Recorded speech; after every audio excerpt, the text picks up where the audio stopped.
ये कहानी शुरू होती है हॉस्पिटल से, जहाँ काफी सारे बच्चों का जन्म हुआ है और उनमें से ही एक बच्ची मोना कवाई, जो कि बहुत ज्यादा खूबसूरत और क्यूट है। वो इतनी क्यूट है कि उसको देखते ही लड़का या लड़की हर किसी को उस पर क्रश आ जाता है और वो सबकी फेवरेट बन जाती है। खेलते समय भी कोई उसे परेशान करना नहीं चाहता और जानबूझ के उससे आउट हो जाता है और इस कारण से मोना को लगने लगता है कि वो क्वीन भी है और सभी उसके ऊपर फिदा हैं। और ऐसे ही वो बड़ी हुई है। स्कूल जाते वक्त भी जैसे ही वो रोड पर आती है, हर कोई उसे देखकर फिदा हो जाता है और खुश होने लगता है। ऐसा ही सेम स्कूल में जैसे ही वो एंटर करती है, सभी लोग उसको देखकर खुश हो जाते हैं और उसकी रिस्पेक्ट करते हैं। और ऐसा ही क्लास के अंदर जैसे ही वो आती है, सभी लोग उसे हाय कहते हैं और खुश हो जाते हैं उसको देखकर। लेकिन तब मोना एक कुराइवा नाम के लड़के को हाय बोलती है, लेकिन वो उसे ज्यादा भाव ही नहीं देता और मोना को समझ नहीं आता आखिर ये उसे अटेंशन क्यों नहीं देता। लौंडा तो सिग्मा निकला। मोना कुराइवा से बोलती है कि 2 हफ्ते से ज्यादा हो चुके हैं, लेकिन तुमने अब तक अपनी यूनिफॉर्म नहीं खरीदी। लेकिन हमारा सिग्मा मतलब कि कुराइवा बस उसे इग्नोर किया जा रहा होता है, जो देखकर बाकी सारे लड़कों की जलने लगती है। और यह मोना हमेशा ही कुराइवा से बात करने की कोशिश करती है, लेकिन वो उसे हमेशा इग्नोर करता है। और तब कुराइवा बोलता है, प्लीज तुम मुझे अकेला छोड़ दो। और इससे मोना एकदम हैरान हो जाती है और वो सोचने लगती है, पता नहीं क्यों ये मुझे भाव ही नहीं देता, सब पे मेरा जादू चलता है सिवाय इसको छोड़कर। और इसके पास जब भी मैं होती हूँ मुझे क्वीन बी वाली फीलिंग ही नहीं आती। तब वो देखती है कि कुराइवा अपने फोन के अंदर कैट्स देख रहा होता है। तब मोना कैट्स की एक्टिंग कर दिखाती है, जो देखकर कुराइवा का तो नहीं लेकिन क्लास के सारे लड़के उस पर लट्टू हो जाते हैं। तब कुराइवा बोलता है, आखिर तुम ये क्या कर रही हो, और अपना मुंह उस तरफ कर लेता है। सिग्मा पूरा रीजन भाई। इससे मोना काफी ज्यादा एम्बैरेस फील करती है और बाकी सारे लड़कों को कुराइवा पर गुस्सा आ रहा होता है कि आखिर ये कैसे बोल सकता है ऐसा। इसके बाद ऐसे ही मोना कुराइवा से बात करने की कोशिश करती है। तब कुराइवा उसे बोल देता है, जब तुम्हें काम रहे या जरूरत पड़े तभी मुझसे बात किया करो, बेफालतू में नहीं। और ये सुनने के बाद मोना शौक के साथ सदमे में चली जाती है और ये चारों लड़के भी जो भी फ्रेम में दिख रहे हैं। अब मोना क्लास से भागती है और सोचती है कि बचपन से लेकर आज तक हर किसी को बस मुझ पर प्यार ही आया है, लेकिन सिर्फ उस पर मेरे चार्म का कोई असर नहीं होता। अब थोड़ी देर बाद मोना एक पोस्टर लगा रही होती है और कुराइवा को देखकर इस तरह से खड़ी होती है कि ताकि कुराइवा जाते हुए उसकी पैंटी देख ले और थोड़ा शर्माए। लेकिन हमारा कुराइवा सिग्मा की तरह वहाँ से चला जाता है और उस पर ध्यान भी नहीं देता। तब वो जानबूझकर गिरने की नौटंकी करती है कि किसी ने उसे देखा तो नहीं, लेकिन पीछे से सारे लड़के वो सब देख चुके थे। लेकिन हमारा सिग्मा बिना ध्यान दिए यहाँ से चला जाता है और मोना का प्लान फेल हो जाता है। अब क्लास के टाइम मोना टीचर से बोलती है कि उसे अच्छा फील नहीं हो रहा है, उसे नर्स के पास जाना है। लेकिन क्या वो कुराइवा के साथ वहाँ जा सकती है? ये सुनकर क्लास के सारे बच्चों के साथ टीचर भी हैरान हो जाता है, लेकिन फिर उसे परमिशन दे देता है। नर्स रूम में मोना कुराइवा के कुछ ज्यादा ही करीब आ जाती है। तब कुराइवा बोलता है, मुझे लगा कि तुम्हारी तबीयत खराब है। देखो तुम एक पहले लड़के हो जिसके लिए मैं इतना आगे तक आई हूँ, तो मुझे ये बताओ तुम्हें कैसी फीलिंग आ रही है। तब वो देखती है कि कुराइवा थोड़ा शर्मा रहा है और तब उसे लगता है कि उसका चार्म कुराइवा पर काम आ रहा है। लेकिन तभी कुराइवा एक क्रीपी सा फेस बनाता है, जो देखकर उसे समझ में आ जाता है कि ऐसा कुछ नहीं है। अब वो कुराइवा का हाथ पकड़कर जा रही होती है कि तभी उन दोनों का पैर फिसलता है और वो बेड पर एक साथ गिर जाते हैं। इस पॉइंट पे मोना अपने चार्म को कैसे भी कुराइवा पे इस्तेमाल करना चाहती थी और इसीलिए वो अपनी शर्ट ही खोल देती है और उसकी वो दो कुराइवा को दिख रहे होते हैं। लेकिन कुराइवा हमारा सिग्मा बॉय है। वो काफी अजीब सा फेस बनाता है और गुस्से में बोलता है, आखिर तुम ये क्या कर रही हो। तब मोना बच्चों की तरह रोने लग जाती है और रोते रोते ही नीचे गिर जाती है और कुराइवा भी उसके साथ नीचे गिर जाता है। लेकिन इस बार मोना नीचे और कुराइवा उसके ऊपर होता है। इस पॉइंट पर मोना शर्माने लगती है और जब उसे रियलाइज होता है कि उसके बटन तो खुले हुए हैं, तो उसे काफी ज्यादा एम्बैरेस फील होता है और वो बोलती है, आखिर तुम ये क्या कर रहे हो। मैं कुछ नहीं कर रहा। कुराइवा शर्माते हुए ऐसा बोलता है और जाने लगता है और फिर जाते हुए बोलता है, ये सब जो तुम कर रही हो ये तुम्हें उसके साथ करना चाहिए जिसे तुम पसंद करती हो। अब दोनों क्लास में आ जाते हैं, जहाँ मोना कुराइवा का शुक्रिया करती है और कुराइवा भी बस उसे देखे ही जा रहा था। इससे मोना शर्माने लगती है और मन में सोचती है, कहीं मुझे इससे प्यार तो नहीं हो गया। पता नहीं ये जो भी है, लेकिन मैं ये वादा करती हूँ कि मैं अपने चाम में तुम्हें भी फंसा लूंगी। अगले दिन वही कहानी शुरू। मोना को सभी लोग वैसा ही प्यार देते हैं, उसको देखकर एकदम खुश हो जाते हैं। तभी हमारे सिग्मा बॉय कुराइवा की एंट्री होती है, लेकिन वो मोना को कोई भाव नहीं देता और सीधा चला जाता है। तब एक असाई नाम की लड़की ये देखकर थोड़ा हैरान हो जाती है। पीटी क्लास में मोना स्ट्रेचिंग कर रही होती है और सभी लड़के उसे देखकर एकदम पागल हो गए होते हैं। लेकिन यहाँ भी मोना कुराइवा से बोल रही होती है कि तुम्हें भी स्ट्रेचिंग कर लेनी चाहिए। ये सुनते ही क्लास के सभी लड़के कुराइवा से दोबारा चलने लगते हैं और उसको घूर घूर कर देखने लगते हैं। लेकिन हमारा कुराइवा मोना को कोई भाव नहीं देता। मोना मन में बोलती है, बस तुम इंतजार करो, मैं तुम्हें भी अपने प्यार में गिरा कर रहूंगी। अब पीटी क्लास खत्म होते ही मोना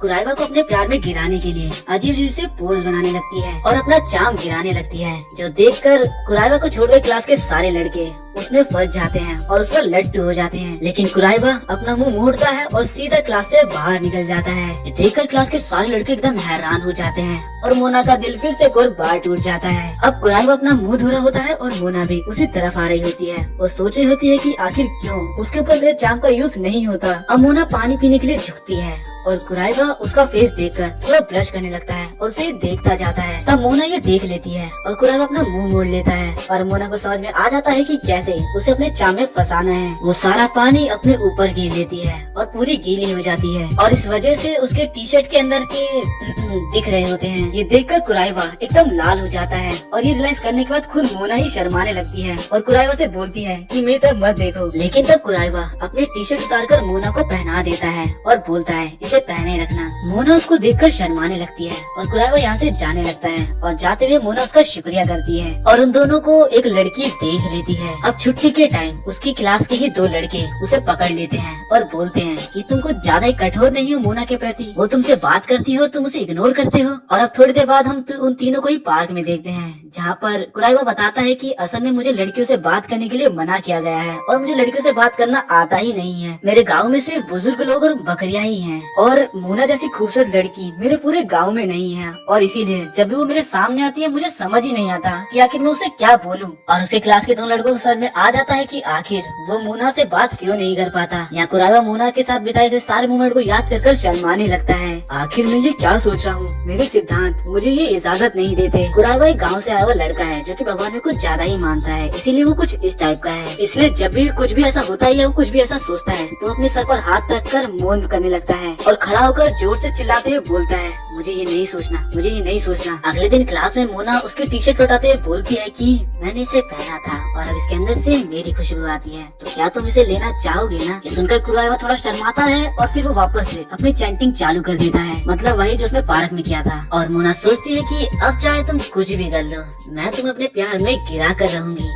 अब अगले दिन मोना दोबारा से उठकर स्कूल के लिए निकलती है और सब लोग उसे देखकर खुश हो जाते हैं क्योंकि वो इतनी क्यूट जो है। और अब जैसे ही मोना स्कूल में आती है उसे पता चलता है कि आज उन सबकी ड्राइंग क्लास है जहाँ उन्हें अपने पार्टनर के साथ ड्राइंग को कंप्लीट करना है। और मोना का पार्टनर और कोई नहीं कुराइबा ही होता है। मोना यहाँ पर अपनी ड्राइंग के लिए मॉडल बनी होती है और वो इतनी क्यूट क्यूट पोज देती है क्लास के सारे लड़के उसके ऊपर फिदा हो जाते हैं। लेकिन हमारा सिग्मा बॉय भी कहाँ मानने वाला था, वो वापस से अपने मन की शांति के लिए चैंटिंग स्टार्ट कर देता है और मोना की खूबसूरती के छलावा में आने से बचता है। इस बात से मोना काफी ज्यादा गुस्से में आ जाती है और फिर वो कुराइबा के पास जाती है और सोचने लगती है चाहे तुम कुछ भी कर लो तुम्हें मुझे देखना ही पड़ेगा क्योंकि मुझे देखे बिना तुम अपना असाइनमेंट कंप्लीट कैसे करोगे। तभी उसे पानी के पास वाली बात याद आती है कि कैसे कुराइबा उसको देखकर शर्माने लगा था, तो आखिर वो क्या देख रहा था। तब मोना समझ जाती है कि वो उसकी गर्दन को देख रहा था और इसके बाद मोना इतना कमाल का पोज देती है कि जो देखकर कुराइबा पूरा टमाटर की तरह लाल हो जाता है। लेकिन फिर दोबारा से अपने मन को शांत करने लगता है और बोलने लगता है कि मुझे अपनी स्पिरिट और माइंड दोनों को क्लीन करना होगा। और यहाँ मोना पोज पर पोज बनाई जा रही थी जिस वजह से वो सच में काफी ज्यादा सुंदर लग रही थी। और ये देखकर हमारा कुराइबा दोबारा से टमाटर की तरह लाल होना चालू कर देता है। लेकिन फिर वो बोलता है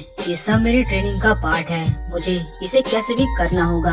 और फिर वो अपने मन को शांत कर लेता है और बिना शर्माए मोना की तरफ ही देखते हुए ड्राइंग बनाना चालू कर देता है। और यहाँ मोना एक लड़की को नोटिस करती है जो कि उसे ही देख रही थी। यहाँ कुराइबा काफी अच्छे से अपनी ड्राइंग को कंप्लीट कर रहा होता है और यहाँ वो लड़की मोना को बार बार देखे जा रही होती है। लेकिन मोना भी ये सब कुछ नोटिस कर रही थी, उसे समझ नहीं आता आखिर एक लड़की उसे क्यों देख रही है। अब वो कुराइबा से पूछती है आखिर तुम ड्राइंग में कहाँ तक पहुँचे, जिस पर कुराइबा बताता है कि अभी मैं तुम्हारी गर्दन पर हूँ। यहाँ कुराइबा ड्राइंग को करते हुए मोना को इतने गौर से देख रहा था कि मोना ही शर्माने लग जाती है और उसकी धड़कन बहुत तेज हो जाती है, उसकी फीलिंग्स काफी बढ़ जाती है क्योंकि मोना को आज तक शायद किसी लड़के ने इतनी गौर से देखा ही नहीं। मोना शर्माते हुए यहाँ से भाग जाती है और वॉशरूम में चली जाती है और सोचने लगती है आखिर वो किस तरह की फीलिंग थी और शर्माते हुए बोलती है कि मैं इस फीलिंग पर कंट्रोल नहीं कर सकती। यहाँ कुराइबा मोना की ड्राइंग कंप्लीट कर चुका था और उसके दोस्त से बोलते हैं कि तुमने काफी कमाल की ड्राइंग बनाई है, तुम्हें इसे घर पे रखना चाहिए। तब कुराइबा मोना और अपने बारे में सोचकर दोबारा से शर्माने लग जाता है। इसके बाद कुराइबा लाइब्रेरी में एक बुक ले रहा होता है, लेकिन वही सेम बुक मोना भी उठाने वाली होती है। तब मोना बोलती है कि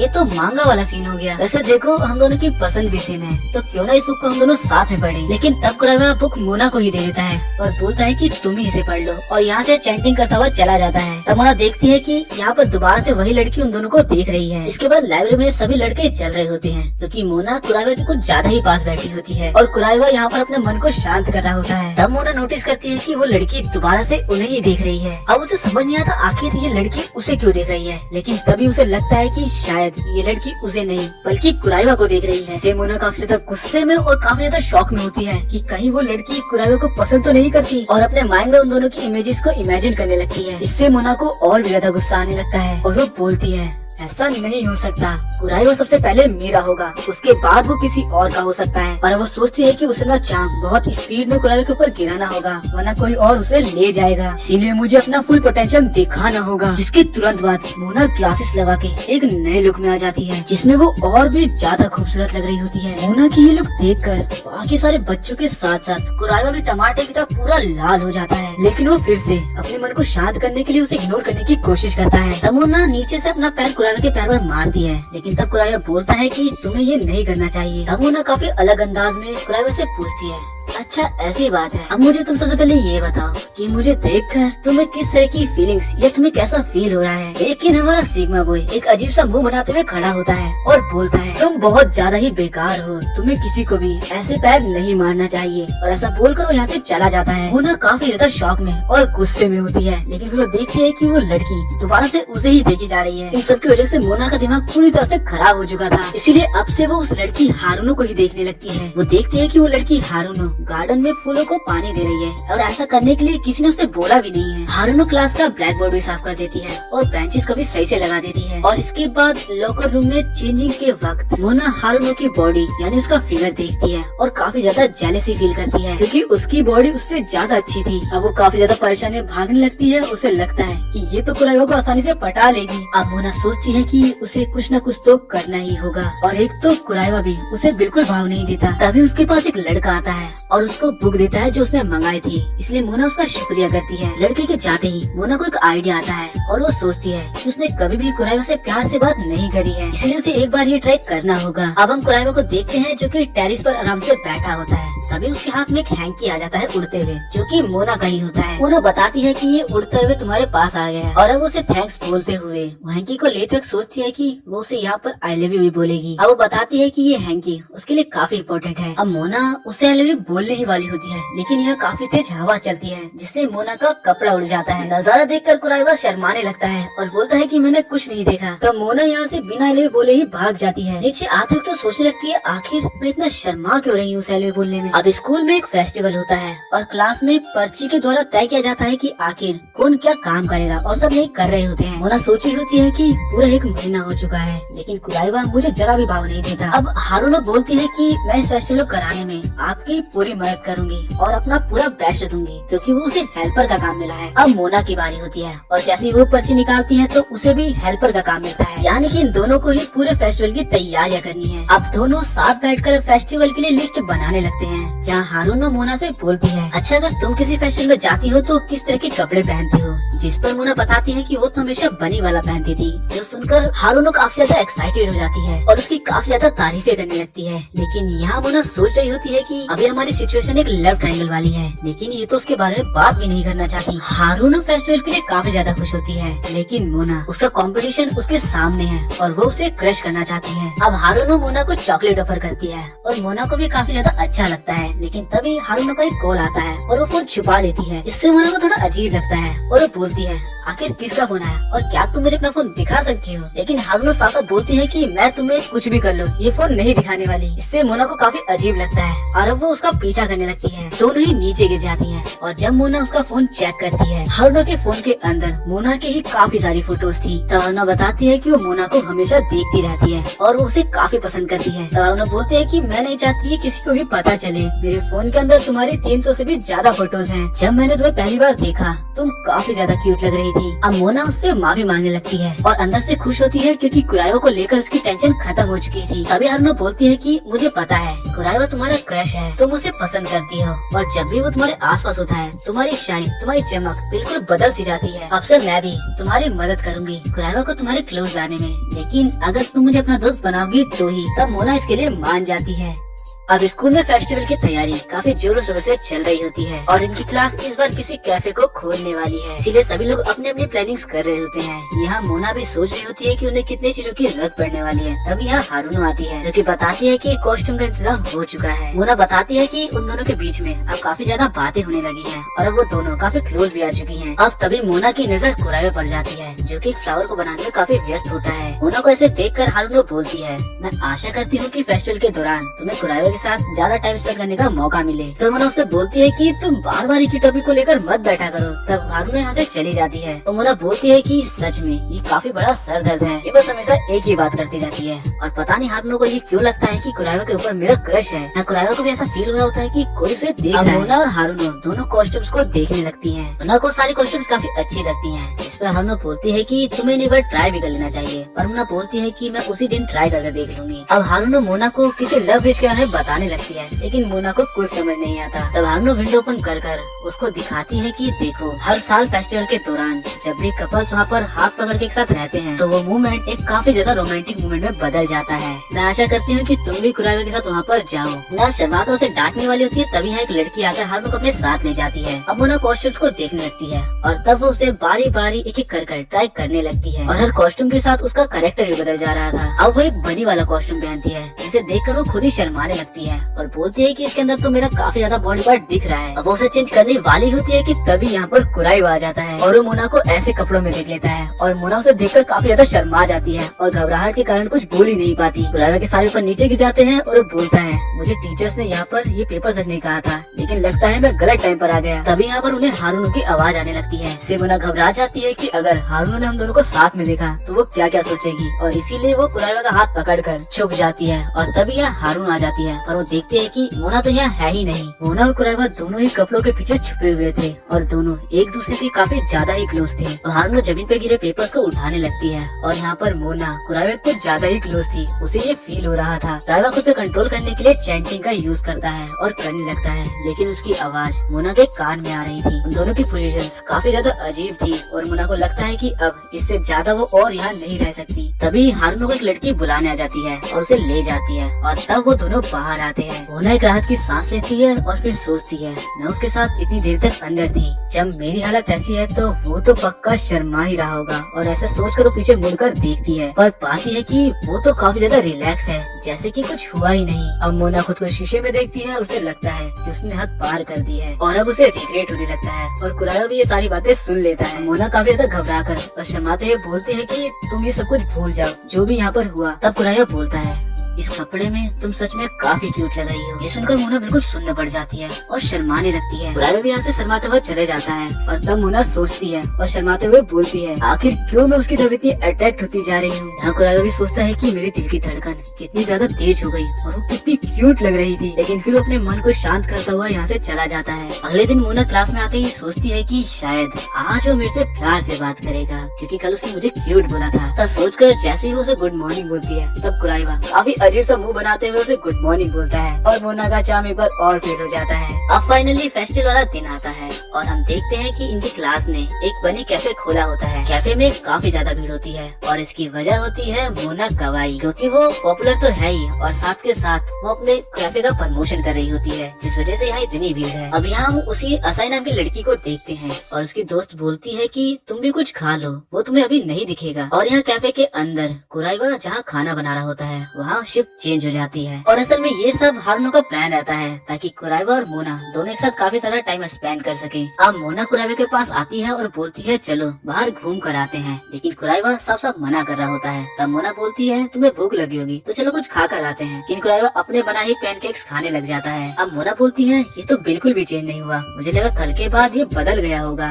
और अब वो उसके चेप होने की कोशिश करती है, लेकिन कुराइवा उसे हमेशा इग्नोर करता रहता है। अब तभी हारुनो कुराइवा को बनी वाले कान पहना देती है और बोलती है कि तुमने बहुत काम कर लिया, अब इसके साथ बाहर जाओ और जाकर हमारे कैफे का प्रमोशन करो और ये मेरा ऑर्डर है। कुराइवा काफी ज्यादा हैरान हो जाता है और मोना उसका शुक्रिया करने लगती है। अब दोनों बाहर प्रमोशन करने आते हैं, जहाँ कुराइवा तो एकदम सदमे में ही जा चुका था। यहाँ मोना सोचती है कि मुझे कुछ ऐसा ढूंढना होगा जो कुराइवा को काफी ज्यादा पसंद हो। तब वो एक हॉन्टेड हाउस को देखकर बोलती है कि ये तो इसे बिल्कुल पसंद नहीं होगा, आखिर किसे पसंद आएगा। पर तब वो देखती है कि कुराइवा नॉन स्टॉप उसे ही देखे जा रहा है। मोना को समझ में आ जाता है कि ये इसके अंदर जाना चाहता है। अब मोना को ऐसी जगह से डर तो लगता है, लेकिन कुराइवा के लिए वो अंदर जाएगी और वो दोनों अंदर आ जाते हैं, जहाँ पहले ही मोना को भूत डराने की कोशिश करते हैं और वो डर भी जाती है। लेकिन जब कुराइवा उसकी तरफ देखता है तो बोलती है कि कुछ नहीं हुआ और ऐसे ही अब काफी सारे भूत उसे डराने की कोशिश करते हैं। मोना की यहाँ पे फिजिकल लगी पड़ी होती है, लेकिन कुराइवा उसकी तरफ ध्यान ही नहीं देता और काफी सारी बातें बताने लगता है। तभी मोना का कपड़ा एक लकड़ी में फंस जाता है और वो कुराइवा को आवाज देने लगती है, लेकिन कुराइवा को सुना ही नहीं देता। तभी वो कुराइवा की टी शर्ट पकड़ लेती है और जैसे ही कुराइवा पीछे मुड़कर देखता है तो उसे कुछ गलत ही सीन दिखाई दे जाता है और जिससे वो शर्माने लग जाता है। मोना को भी रियलाइज होता है कि ये तो कुछ ज्यादा ही गड़बड़ हो गई है। दोनों ही काफी तेज चिल्लाते हैं और तब मोना शर्माते हुए यहाँ से भाग जाती है और लकड़ी अभी भी उसी कपड़े में ही फंसी है। यहाँ कैफे में हारूनो सारे पैनकेक्स जलाती जा रही थी। अब कुराइवा वो लकड़ी निकाल कर उस गोश्त को दे देता है। अब मोना सोचती है कि वो कुराइवा को किसी अच्छी जगह पर लेकर जाएगी। अब वो दोनों खाने के लिए एक आइसक्रीम कोन खरीदते हैं, जो कि खाते खाते मोना के गाल पे लग जाता है। तब कुराइवा उसे बताता है, लेकिन मोना बोलती है कि तुम्हें उसे क्यों नहीं हटा देते। तभी सभी लड़के उसे देखकर जल रहे होते हैं। तभी एक कौवा आकर मोना का कोन ही लेकर चला जाता है। इसके बाद जब वो लोग कॉन्सर्ट में कॉन्सर्ट देख रहे होते हैं, तब मोना की हाइट छोटी पड़ रही होती है। तब वो कुराइवा के कंधे पर हाथ रखकर बोलती है कि तुम मुझे अपने कंधे पर क्यों नहीं चढ़ा लेते,